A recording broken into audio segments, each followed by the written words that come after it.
So, yet another studio formed by former DICE developers has now appeared, joining the ranks of Embark Studios, developers of The Finals and Arc Raiders, as well as Fall Damage, developers behind Alara Prime.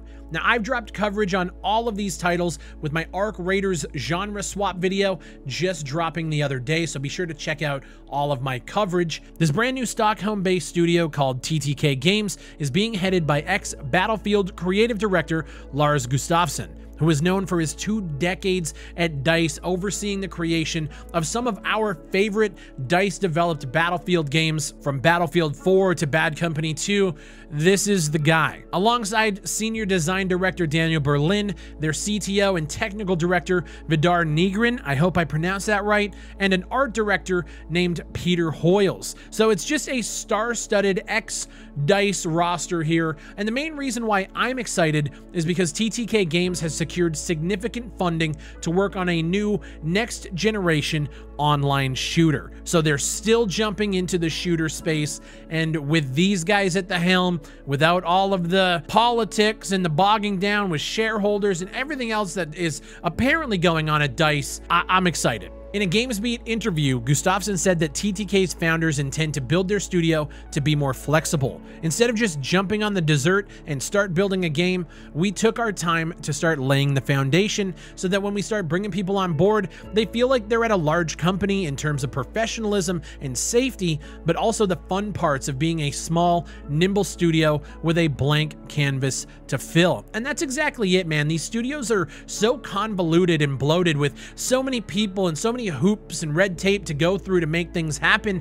It's become a disaster for a lot of AAA FPS franchises. Now at this time, it's all speculation as to what they're making, but the good thing here is that they're no longer tied to the Frostbite engine and are instead going to Unreal Engine 5, which should allow a lot more nibbles from the talent pool, because I'm sure onboarding devs into Frostbite was already a pain in the ass, so this time around that process should be, hopefully, a lot smoother in terms of actually acquiring talent. All I can hope for with this studio is that we start seeing significant returns to the styles of games that we love. I'm not even asking for a Battlefield-style game, and honestly, I'm not even expecting it.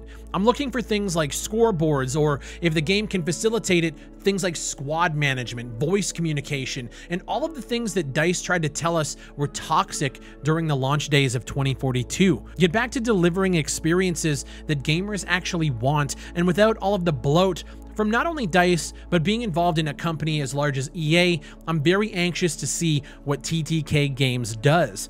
I honestly believe that this is the future of game development. Our largest companies are being fragmented, with developers leaving and starting their own journeys and creating experiences that we actually want to see, but most likely couldn't get made under those former larger banners. I always go back to a game like WildStar from Carbine Studios. Former Blizzard devs came out with their own MMO that, in my opinion, could have rivaled World of Warcraft if they had only done a few things differently and basically didn't fuck themselves at launch. I fully expected these former DICE developed studios to innovate in ways that just weren't possible at DICE, and I honestly wish all of them the best. But now I turn the mic to you. In a perfect world, what would you want to see from TTK Games? They've acquired significant funding and are wanting to ramp up to around 80 to 100 plus employees to make their first game.